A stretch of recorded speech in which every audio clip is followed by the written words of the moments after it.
what's showing there. Yes. So it's on the screen. Hey, I think we're live. We're live. Hi. We are live.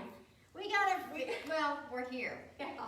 Okay, we had a few technical difficulties, but you know what? There's more than one way to skin a cow. I don't know. I don't think. And you may not have that's even right, seen the but- video yet because we were that fast. Our technical team was on it. Exactly. This is so true. So, anyway, welcome to Trail Talk.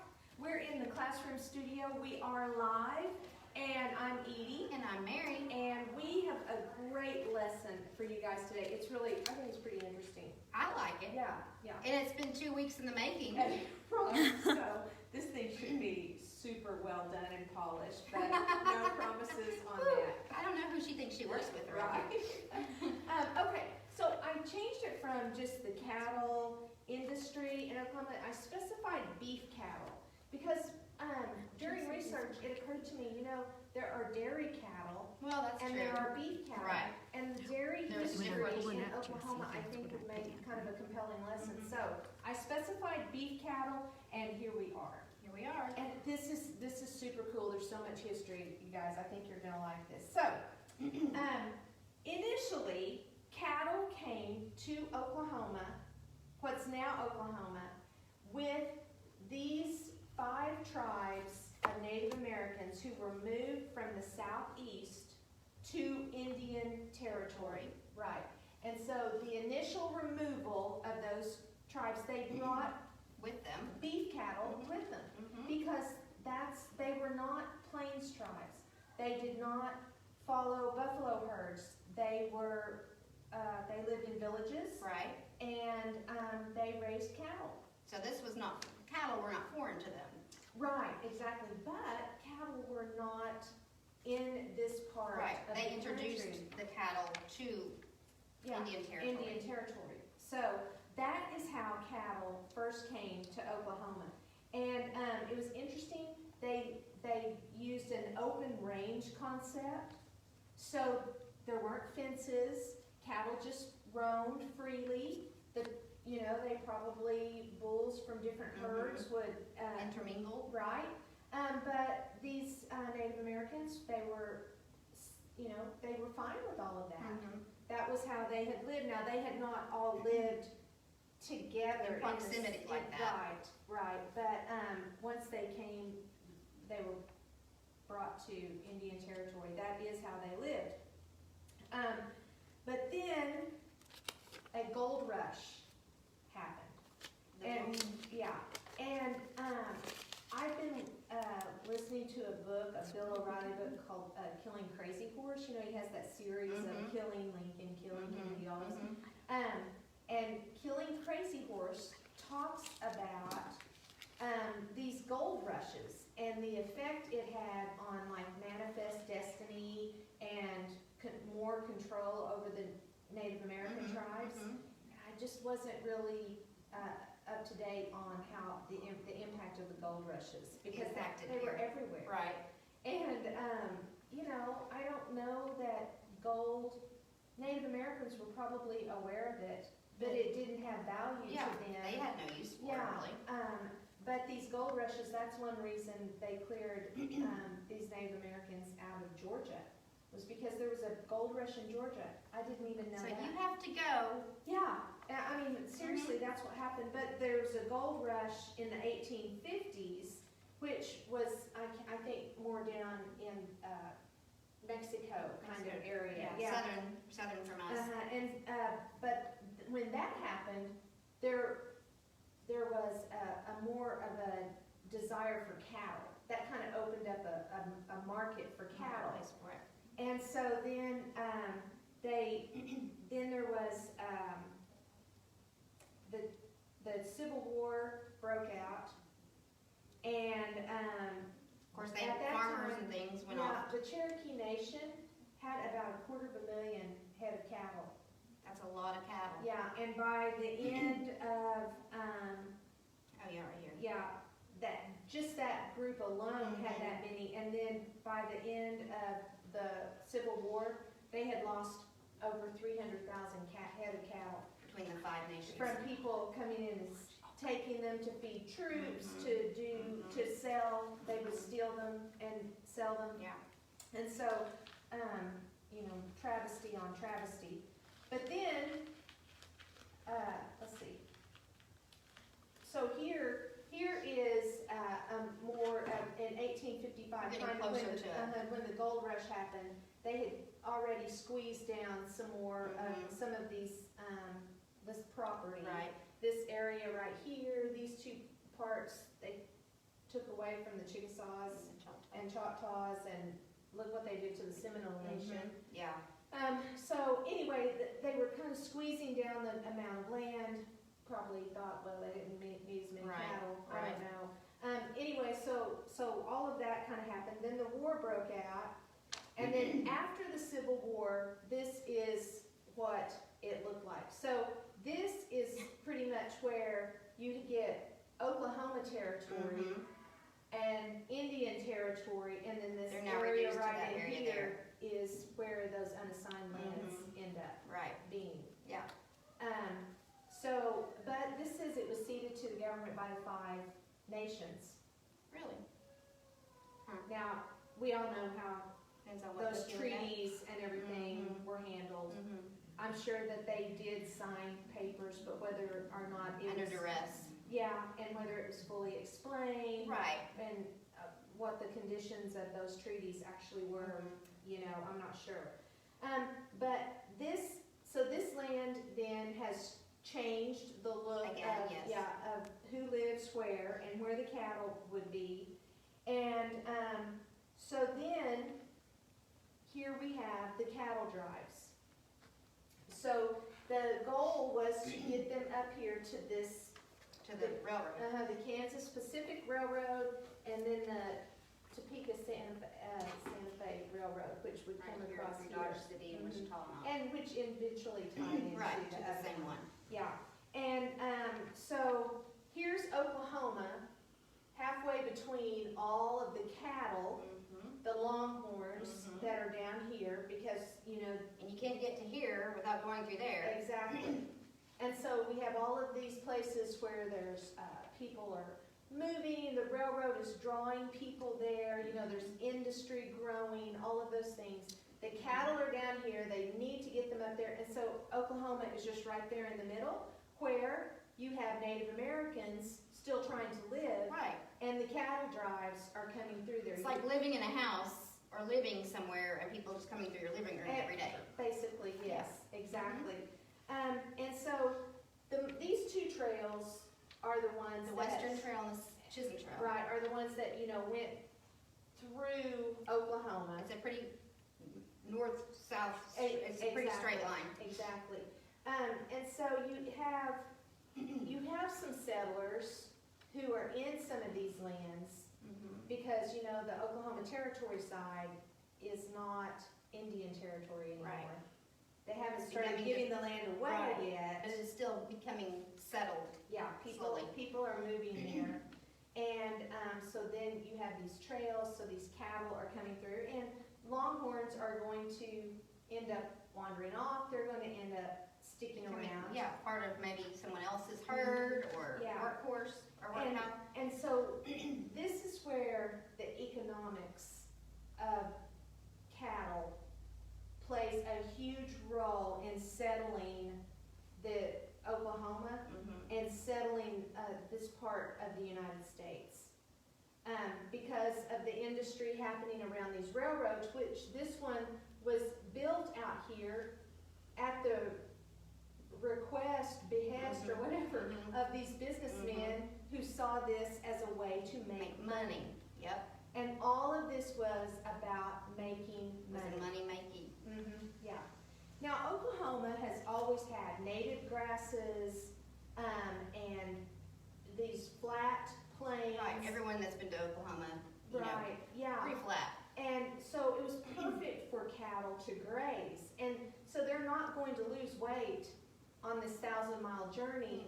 And if anything, they might even gain some Right, weight. I was gonna because- say, and they could gain weight, because, I mean, we talked about it before, there wasn't really much they didn't eat. Yes, Because yeah. longhorns were good for that kind of, True. They didn't have to just have grass, they would eat almost anything. But they could go at a leisurely pace and occasionally have to give 1 or 2 cattle Mhm. to some of the Native Americans who Tribes. might, you know, kind of come over and intersect or cause a little trouble on a cattle drive. Right. So I love how the Chisholm Trail and the history of the Native Americans and all of this, Just intertwined. yeah, and just pulls all of this together in the history of Oklahoma. Yeah. It's, So kids, whenever you're out there and you're studying all this, you're like, when am I ever gonna need to know this again? yeah. You know, this stuff does come into play, and this is just our history. Yeah. I mean, it is, it's our history. And it's so great to really understand all of it and not just think of it as information to try to remember, but whenever you really try to grasp what It's was easier to going on. remember. Exactly. It is easier, and when I say it's our history, it's not just Oklahoma history, because we're talking post-Civil War, okay? And these railroads, they weren't just in Oklahoma, the trails went everywhere, the trails took them to the railroads, but then those railroads took those cattle All over. everywhere. All over I mean, the United yeah. States. And I mean, look at Impact 1, was 2, everywhere. 3, 4, all of these states around Mhm. Oklahoma. I mean, it's the history of a lot of the central part, the Great Plains. Yeah, because not just the Basically. cattle, but the cowboys coming in that maybe came to work for Mhm. the cattle drives. Maybe they came from, you know, Denver, and they got to New Mexico, and they're like, oh, I don't want to go anymore. Right. So there you have a new person living in New And Mexico. a lot of these cowboys who worked these cattle drives got up here to Kansas and they stayed up here. Yeah, once they did one, they were done. Yeah. So it was just a way of people moving, changing places, finding something that they wanted to be. And this is also the birth of the cowboy. You know, probably the greatest folk hero that the United States has Mhm. is the cowboy, and this is where it all comes to into be. being. Mhm. Is the clothes were all Yeah. a part of the Everyone job. probably right now in their head, when you say the word cowboy, they have an image, I'm Mhm. sure, that they have in their head. Yeah. And they all probably have some similarities, you know, the cowboy hat, the spurs, the boots, the chaps, you know, Yeah, all that. The bandana, the vest, Long sleeve shirt. beard, The whole, yeah, the whole all of deal. it. So, it's just awesome, and it makes it more of a story and more relatable, I think. rather than just giving you facts. Yes, Yeah. exactly. And so, you know, I don't know if any of you watching are students, but maybe you know a student, and this would be a way to help them kind of tie all these Relate things it, yeah. together.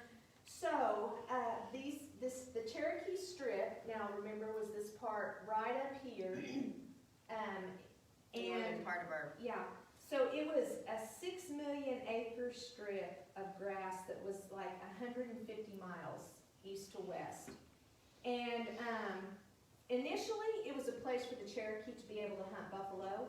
But then in 1880, well, when the cattle drives happened, then they started having people move there, allowing people to live there and set up these cattle ranches and all this grazing land. And in 1893, that was when they opened it. they opened it as it was the final land run, where 1893 was the 5th land run that they had, and they gave all that land away. And so then in 1895, they stopped open range. Yep, it was declared closed. Yeah, the territorial government made it something people couldn't do anymore, so everyone put up fences. Yeah. All That around, era was I mean, done. the late 1880s, It had before the started. land runs, yeah, it had started to a degree because people didn't want the cattle, you know. Intermingling and Yeah. we're losing them. Yeah, and the long, you know, cattle drives are coming through and all that. So cattle raising has been around since the early 1900s. And it's been a very important part of the industry in Oklahoma. Right. But so now these big ranches start, okay, so here we go. Here's the, Oh, there we are, yeah. the territories. I have a lot of slides on this. I forgot I had this one. So yeah, you have the Cherokee Outlet up here, which they gave away in 1890, 3, and they had already done all this other, and you can see here, they have moved Yet again. so many more Native American Mhm. people into these Yeah. areas. The Cheyenne Arapaho, the Caddo, which, I mean, so many more. Yeah, and, where's the little unassigned part? Right here. Oh, yeah, this unassigned part. So this was the initial land run, and then they just kind of went out from there. And so then you have the establishment of all these, oh, here's another land rush map to show how they gave it away. So there's the 1889. Yeah, this one. And then you have your Sac and Fox, Potawatomi and Shawnee, which is, Right there. well, I think it's this one here, this second one here. And then the Cheyenne and Arapaho, which, yeah, right up in there, look at that big old area. And then you have the The outlet. Cherokee Outlet. They have a Kickapoo, this little area right here. Anyway, they just continued, you know, of course, Breaking it up. people, breaking it up into smaller parts.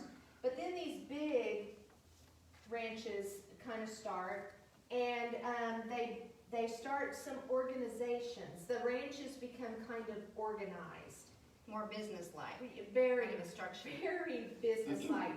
And Hereford cattle were kind of the go-to as far as raising cattle. The Longhorns were more for selling for beef and walking trails, Right. but the Hereford, very different Can you imagine body this guy style. making a 1,000-mile trip? Yeah. He'd just say, forget it, I'm So good. this is a picture of a bull, Hasford Rupert 81st. He lived from 1935 to 1947, and his offspring, He was the 81st to have his, like, well, First, I don't know, second? he was, so when animals are registered, mhm. they give them names and Mhm. they'll assign numbers according Oh, okay. to, you know, the I was gonna generations. say, man, and there was a things lot like of that. Haysford Ruperts out there. Yeah. Anyway, his offspring sold for a cumulative over $1 million in his lifetime. Man, because of his breeding and sizing and things. His size and body, desirable, His temperament like, come into play? so I don't know if you're familiar with cuts of beef, but like the brisket is this thing up here. You know, you got your shoulders, Ribs. you got all, the ribs. I know the ribs. I mean, this guy is meaty, and so his offspring they're gonna produce very heavily meaty, Which brings money. cattle. Exactly. So anyway, when he died, they, buried him on the ranch and have a special headstone Really? for him, yeah. Was he the first $1 million bull? Maybe. He was on the cover of Life magazine. That's what this picture is from. Yeah, he is. It has been called the nation's first $1 million bull. Yeah, and they called Oklahoma Hereford Heaven because of how great the Hereford cattle Are able to survive and and thrive just here. thrive here. And you might recognize some of these names of Skelly, McGee, Kerr. I mean, those are all big name, like Dean McGee, you know, the Eye Institute. Mm-hmm. He was a rancher. Really? In Oklahoma. Skelly, My Skelly dad was used to work for Skelly. an oil company. Kerr, Kerr McGee. Robert S. Kerr. Mm-hmm. Yeah, I mean, these are some big name guys who got into the oil business, but they were ranchers too. So, I mean, this is just all super cool. And so one of the most famous cattle ranches of Oklahoma was this 101 Ranch. And it became famous for the show that they had They there. would put on. This is where Bill Pickett Uh-huh. rose to fame as a rodeo cowboy. There was the Pickett brothers, they did shows together, but they also had famous people, let me find that, well, okay, so like Buffalo Bill, Mhm. and, what was the lady, Roper, Eddie Irene, O'Keefe. no, her name was Irene, Is it in here? dang, I can't remember her name. No, I don't have it on Okay. there. Anyway, famous cowboys and cowgirls all performed at this 101 Ranch. The largest diversified farm and ranch in America. Yeah, 110,000 acres of land. That is mega. Yeah, Mega it's crazy. There was another extremely large ranch, the Hitch Ranch, that was in Guymon, way out in the panhandle of Oklahoma, and it expanded into Kansas and Texas. Okay. Out there in the panhandle, I have a friend whose family lives out there. People, like, the state lines are kind of not much of a thing. Kind of blurry. Kids like attend school In Oklahoma but live in Kansas or or Texas. vice versa. They go to the doctor in another state, they buy groceries in another state. It's just that everything is very spread out, and the closest town might be in another state. Or where you maybe like your eye doctor, or maybe you like your doctor, grocery store. Right. Yeah. I mean, it's just, and Can you imagine, like, I'm gonna go to Texas today and you like live in Kansas. You're like, it's just, gonna pack a lunch? it's kind of an interesting dynamic out there. But one of this ranch out there, this Hitch opened one of the first feedlots I know in that the word. Southwest. Yeah, I know we that were word. talking about feedlots a little earlier, and about the sweet aroma. My grandpa called it the smell of money. Yeah, those things were, they still are. They are. It's bad. It's pretty bad. But Right. anyway, they had ranches, and then they began investing in feedlots. And we're going to go kind of through that cycle of how feedlots are What they are, yeah. and everything. Then came the stockyards. Look at that. Yeah, so this is 1963. They were originally built in 1910, and there were packing plants here, or processing plants. I don't know what you might call them, as well as all of the lots and everything where the buying and selling would happen. Now, This building's still down there, isn't it? yeah. It looks familiar. Yeah, I think it is. Oklahoma City Stockyards is like It's an historical district, it isn't is, it is. I've never personally been there. Cattleman's Restaurant is down there. There are a lot of cool things. They have They like do this- cattle drives down there sometimes as well, don't they? Yeah, and they have like a big thing that goes over the top of the road. Like you see in movies when they have carnivals or, Yeah, it's a big, like billboard type thing. it is a very historical part of Oklahoma City. And even after they closed the processing plants, because they moved meat processing to other Outskirts of- larger cities, the Oklahoma City Stockyards is really the only stockyards that's left. The other major terminal markets like Chicago, Kansas City, Omaha, Wichita, they're all defunct and gone now. But the Oklahoma City Stockyards is still a thing. We still kicking it. Yeah, we are. Well, we're at the crossroads Right. of America with I-40, I-35, all of that. Did you find her name? Is it Lucille? Oh, that's it, Lucille Mulhall. There you go. Yes, Irene, I was so close. Hey, maybe her name was Irene Lucille or Maybe it Lucille was, and I read Lucille that, Irene. yeah. Anyway, I just thought this historical thing would be That super overview is cool. pretty cool. It is, isn't it, from 1963? That's awesome. Okay, so we're gonna start talking about breeds of cattle, and the first one we're gonna talk about are the Brangus. This poor guy. So the Brangus are a mixed breed between the Brahma, and Angus. And usually Brahma bulls are the ones that they have at rodeos. They have this big hump on them. Usually it's more easier It's more pronounced. isn't it? that's the word, yeah, than on this guy. But they're Brahmas, the bulls, I guess they just, I don't know why they make good bucking bulls. I'm not really The sure. Brahmas? I don't know. Because, It says they also have a disease resistance as well. yeah, which is one reason they started breeding them with Angus. And so this is the female, that's the bull, and the cow. But they, disease resistance, overall hardiness, and outstanding maternal instincts. This was a characteristic or trait of these cattle that I had not thought about. The maternal side of it? The maternal side of it. If you are raising cattle, it's very important that your cows Accept. and care for their calves, because if they don't, you're gonna have bottle calves, and bottle calves do not make the same kind of, Development. body Mhm. type as if they are able to nurse off their mamas. Right. I've seen, which I don't mean to publicize that, but so many vet shows. I watch a lot of those veterinarian shows. But a lot of them, yeah, if the cow or the mom cow has the baby and has a lot of trouble with it, or, you know, that's a big concern with the farmers, because if that calf is rejected, then yeah, they're the ones having to bottle feed it, Or they die, Mhm. and that's the goal. I mean, it's this ongoing cycle Right. that they're dependent on. Mhm. And And so, so- you have to have good maternal instinct, and that ensures survival. Yeah, and so the Brangus breed was actually developed first here in Oklahoma.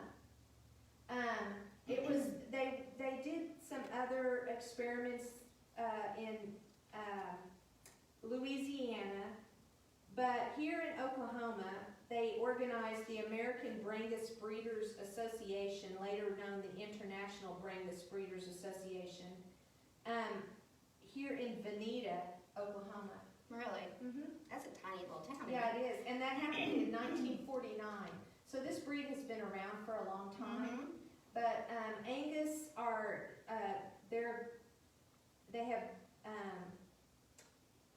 The genetics of the them. They're genetic. 3/8 Brahman and 5/8 Angus. Yeah, and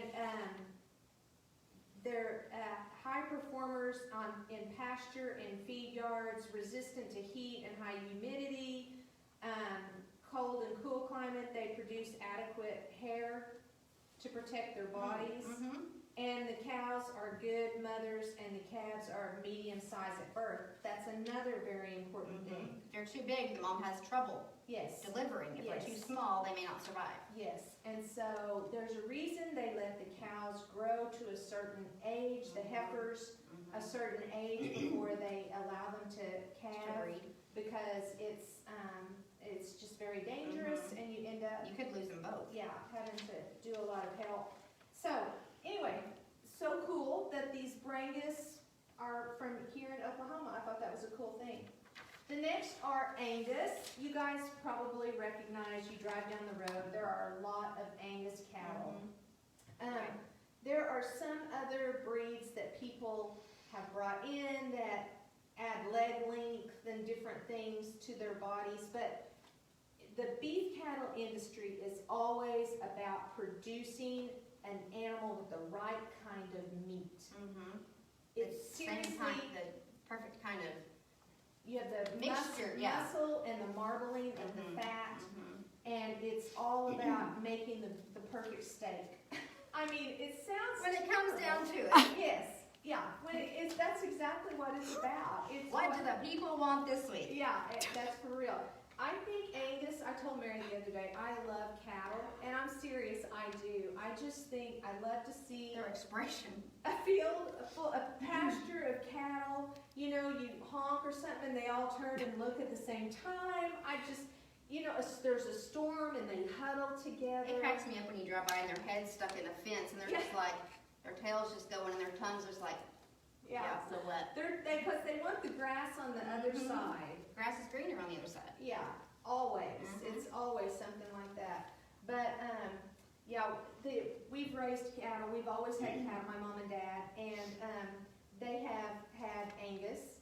A lot of mixed breed. They breed Angus and Hereford together, Mhm. and so they'll have a lot of mixed breed. But sometimes these Angus have like this little shaggy kind of bang Little- thing on that top knot on their Little head. toupee looking thing. Yeah, and it's just so funny to me to see them like that. But yeah, they have a short, kind of stocky Mhm. body, not long legs, but they produce a really great meat. I was gonna say, you've heard of Angus burgers, you know, Yes. the Angus, it's a better cut of meat, better quality of meat, therefore you pay more for it when you get it in the Yeah, stores and things. yeah.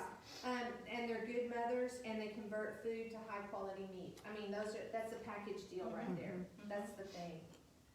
Next are Charolais. That's how you say the name of this cattle. The calves are Charolais. so cute. They are I can't adorable. say much for when they're grown, but the babies are so The babies cute. are so white Mhm. whenever they're born. And they look like almost like lamb.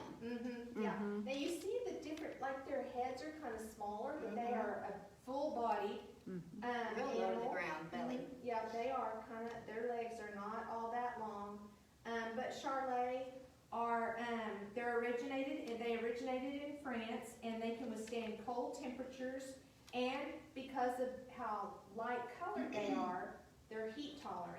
That's not, the heat, the sun's not attracted to their dark color because they're lighter colored. Right, exactly. So like the Angus, you need to have shade and Otherwise water. you're And things like that, or they'll get, really hot. So having a good pasture land, and again, we go back to the types of grasses that naturally grow here in Oklahoma, it makes very suitable feed. And then, of course, a lot of people who raise cattle will plant a wheat pasture, and they'll plant winter wheat, which means this time of year, typically, you've got a little growth out there, and so in the wintertime, you can turn your cattle out when the grasses have died, and you've got some wheat out there. Now, it's been so dry that the wheat pastures aren't really making as well as they normally would, but so there's a little dependency on and how the agriculture, that part of the agriculture industry ties in, the crops tie in with your cattle. So it's all, Right. it's all intertwined. And then we have the Hereford.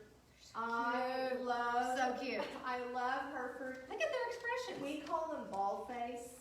And I said, this picture is the perfect representation of, you go down in your pasture and you honk the horn and you tell the cows you're bringing some hay or some cubes, whatever you're gonna bag, like you have feed that you'll dump out to them or something. And you turn around to do something, and then you turn back around, and they've all come up to your pickup, and they're all standing there looking at you like this. It's like, bring it on, we're here. I love it. I just think it's so funny. Yeah. I wish you could translate what they're thinking. Yeah. But these cows, my brother showed cattle in FFA, and so even though they're so big, cattle are huge animals. Yes, they are. They weigh 1,000 to 2,000 pounds. Yeah. Somewhere, between the cow and the bull. They can be very affectionate and tame, and they have those giant tongues. Their little noses are soft, and I don't know. There's just something about Some of them that. anyway, my dealings are in seeing other things. Some breeds are more tame than others. Oh, And absolutely. some enjoy human interaction more than others. Yes. And these are definitely ones I think that enjoy the human interaction more than. Than some of the others. That is exactly right. That's a very good point. Hereford were originally bred in England about 250 years ago. Yeah, and so they were, farmers needed cattle that were good at converting native grass to lean muscle. So now the question begs, when did they come to the United States? I'm interested to know that now. And how did they know? Yeah, How did they know when they brought it, was it just when they bred them, I'd like to know what they were bred from, like what breeds did they, anyway, I don't know. It's all very interesting how the science of we could that go all to works. England and find out. Yes, we We could. could have lunch with the Queen. Yes, celebrate her jubilee Yes. with her. Sit with the Queen. So this is called a Simmental, I don't know if I've ever seen one of those. we had a Simmental bull Really? a few times through the I've never years. even heard that breed. Simmental are tall, they're taller, they're lean, they're hardy, and the ones that we usually saw, they were more a little redder, and they would have a white kind of Chest? big wide stripe across the shoulder. Oh, the and shoulder. maybe down their front legs. Huh, But there are some that they can be black, white, they can have horns or be polled. P-O-L-L-E-D means a breed that does not produce horns. You don't cut the horns off of every animal that grows them. animal, right? Like the Hereford, they're polled Herefords, and that means that they don't produce horns. Naturally, they don't. I don't know how, that's a genetic Yeah. thing that Another somehow breeding they, type thing. yeah. I mean, there's so much involved with all of this. Anyway, they were introduced into the U.S. in the late 19th century, and they're docile and they're very good mothers. So you can breed that into and kind of tame down your Angus or whatever is a little bit cray-cray. We've had Mad cow disease. Yeah. Yeah, not even We're gonna breed the mad cow out of Yeah, you. and then there are red Angus. I think those are cute too. Yeah, they are. They are cute little. They're just your typical kind of reddish black. They got the lighter nose. Yeah, they look very much like the black Angus as far as body type, but they're red, and so they're more heat tolerant. Than the black. And they're docile and good mothers. I mean, you can see the consistent traits. A docile cow, a good mother. Those, and then efficiency as far as taking the food and making meat out of it. Right. So, anyway, let's go to the life cycle of the beef. Okay, Aww. so we start up here at the top. I know, and then you have I was birds looking in at there. Sorry, hope we're not offending anyone. But you breed your cattle, and then they calve one calf a year. Which means the baby's born. Right, yeah. And of course your mark There's usually a season for it too, correct? yes, because you don't want them to be born like right now. This is not a good time for calves to be Right. born. It's typically too Right. cold, risky. Yeah, you want them to, and you don't want it whenever it's real hot. Right. It's more of a springtime thing. And then branding or ear notching or tagging. Marking them in free However you range. mark them.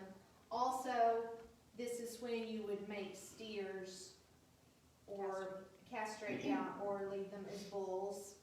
Because you don't want too many bulls in your herd, because then it gets dangerous, yeah, right? yes, that's exactly right. So when they the cows give birth and they stay with their mama till they're about 60 to 100 pounds, depending, on the size of the cattle, male or female. And they drink milk and eat grass right from the very beginning. Combination of both. Yeah, not just drink milk.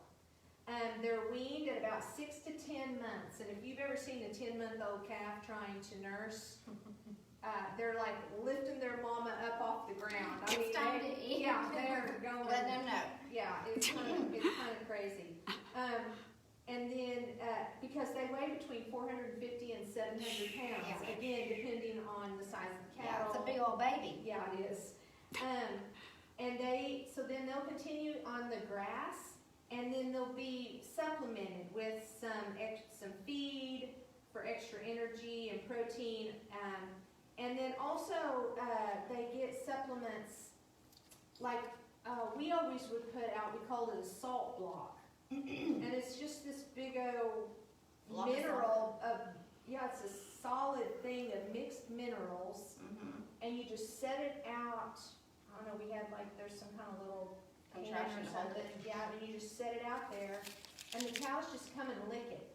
And is it because there's something lacking in this area that gives them in their diet? I think that they naturally go to that because their body is craving some kind of mineral Sodium or something. mineral. And so yeah, they're able to That's go good there. though. And I don't know if that is a regional thing or just something that happens, but yeah, they just lick it and Because like I said, I watched those those vet, and I know Dr. Paul, he usually gives them selenium because it's lacking from their soil and things up there. So it doesn't get into their. Right. And I don't know So I what didn't know all that was minerals something. are in hear someone say something about a salt lick, Mm-hmm. or a salt block, or a mineral block, Mhm. they're all the same thing, it's not just salt. They're talking about the same thing. Yeah, and they just lick it, and whenever it's down to nothing, you just get another one and put it out there. So do they just come up, lick, and keep on walking? That's just funny. How many licks does it take to get to the center of a salt lick? I don't know, that's funny. Also, it's interesting, we were talking about this, cattle have 4 stomachs. And so I was thinking about how, they eat grass and it goes through a process and goes from one stomach, and then they regurgitate it back up and chew it down some more and make it go so it'll pass through another.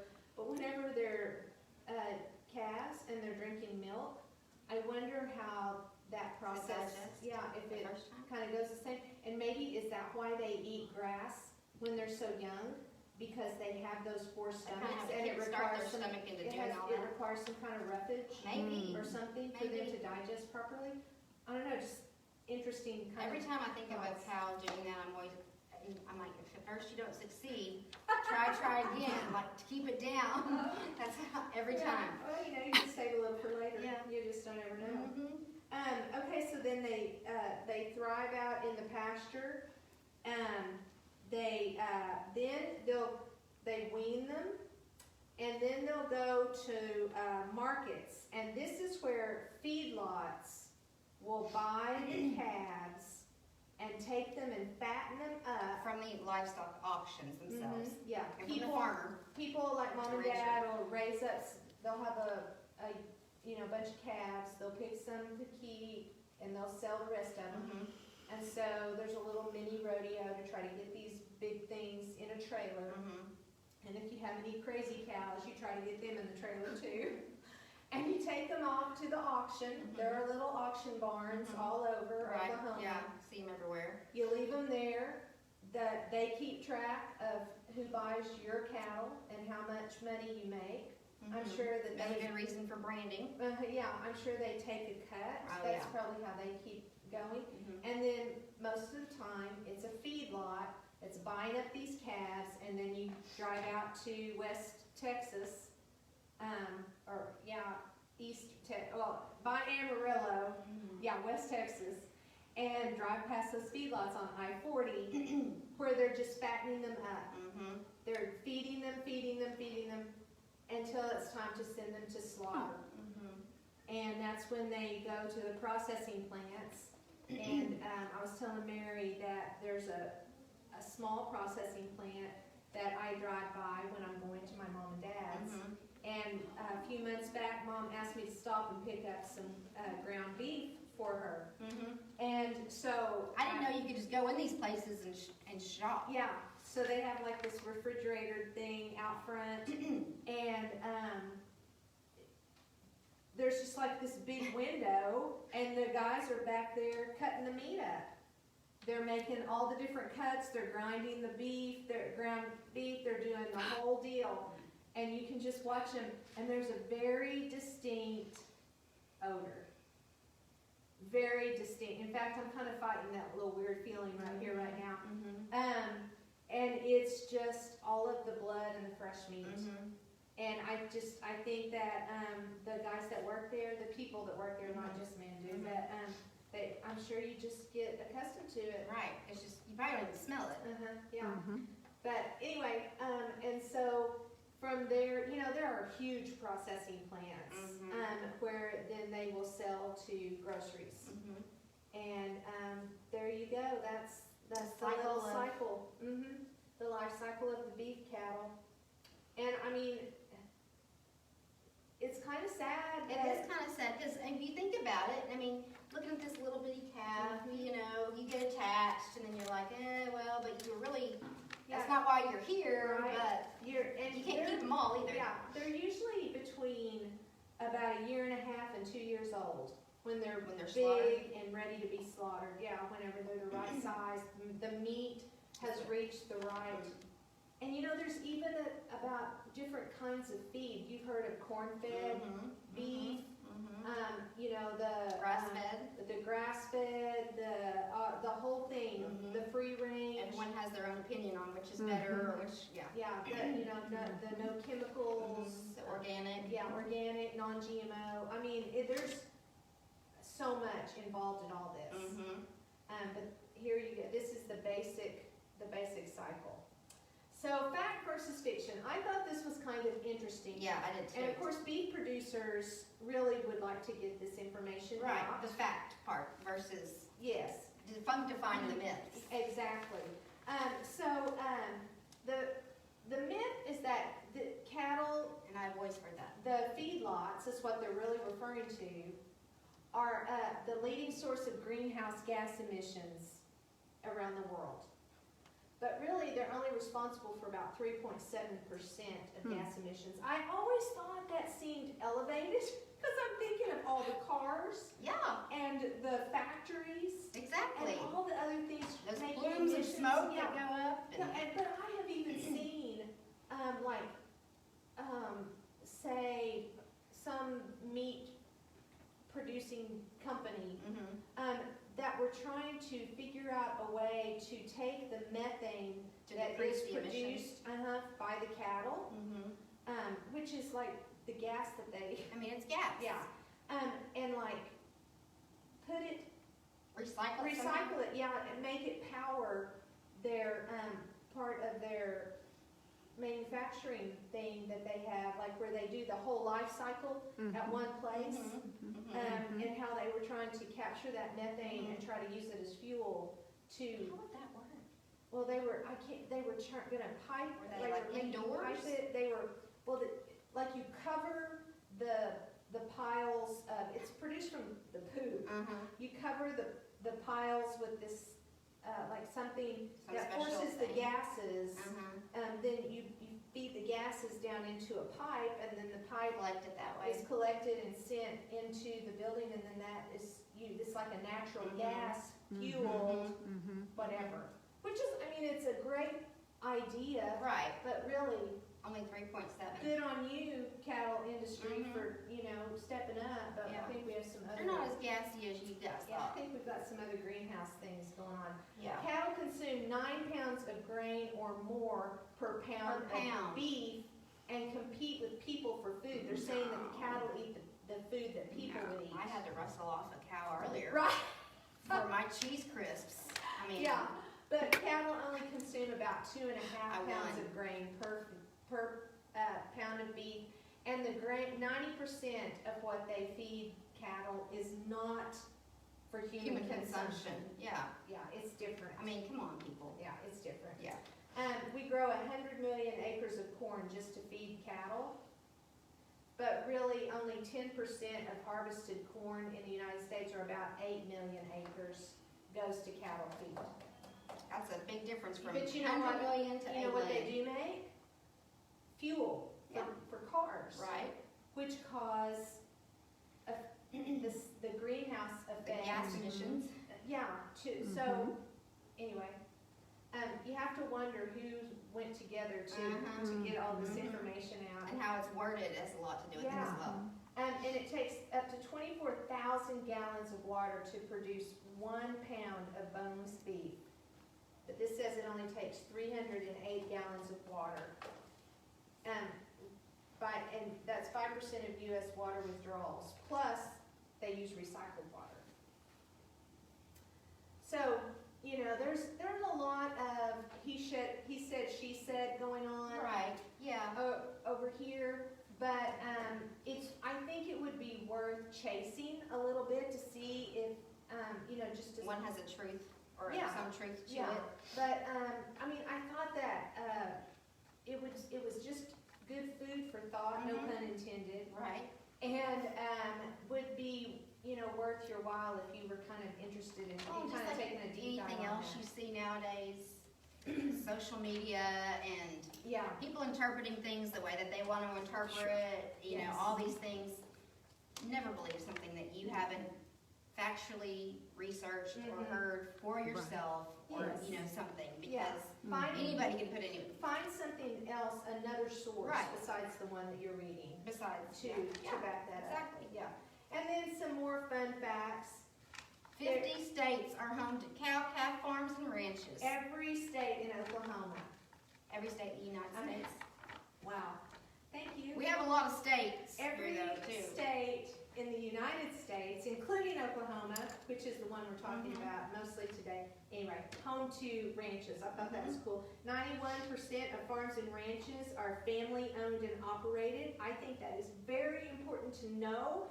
And every time our government wants to do something to help the farmer or the rancher, I think that we should be behind that. Yeah, it's It's a family business. and it made And in there's the community, USA. I mean, it's just, It is. It's very important. yeah.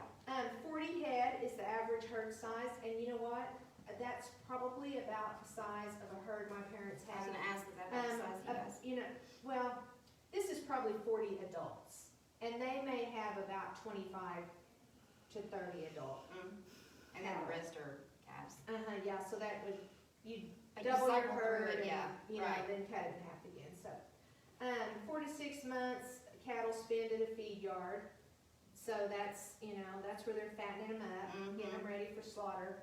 And then 130 countries import U.S. beef due to global demand. So we are a large beef producing nation. Supplier, right? And so all those animals that go to slaughter, that meat doesn't all stay here in the U.S. It is. It's shipped elsewhere. Yeah, Right. in frozen cargo. Yeah. They don't send the live cattle. They have to kill You don't them see a first. cow going over with one of those helicopter nets, you know, with their feet hanging down. Yeah, and listen, if you've ever been on the road behind Uh-huh. a truck full of cattle, Or driven by a feedlot. yeah, you know, just try to go with it and realize that this is part of the landscape of our nation, and these ranchers and farmers need our support. Right, yeah, exactly. Yeah. Because, I mean, you guys enjoy eating beef, Exactly. enjoy eating steak, Mm-hmm. your kids probably love hamburgers. Yeah, I mean, all that stuff. yeah. Milk? Yeah, Well, I guess that's a. but that's still, a dairy. I mean, still But they it's produce, produced, you know. yeah. So, there's just a lot that goes into it, but I really feel like the beef industry, the beef cattle industry in Oklahoma is just worth, giving you guys a shout out and trying to help people kind of understand how the Native Americans, the cattle drives, all Civil of that War, worked yeah. together and brought the cattle to Oklahoma, and then now here we are today Yeah, 'cause with the modern day people that cattle. don't live in Oklahoma, probably when they think of Oklahoma, they Yeah. probably think of farmers, ranchers, beef, cattle, that kind of thing. Yeah, yeah, unless they're thinking about buffalo. I was gonna say, unless they think we Or- ride around on horses. Yeah, yeah. And every Not night's a everybody. shootout Yeah. at the Yeah, saloon. the Wild West out Mhm. here. So anyway, thank you guys so much for watching today. We sure hope you learned something interesting and new. LaQuincy Reed is Won't be going here to be here tomorrow. tomorrow. He's interesting. Yes, he is, and he's a very talented sculptor, and we are excited to have him here. He's going to be a featured artist in 2023. And so he's going to come tomorrow, and he does, he has a series about African Americans in the West, and has some really great sculptures that he's made. And so be sure and tune in tomorrow at 3 o'clock. We'll see you here. All right. So, until then, happy Happy trails.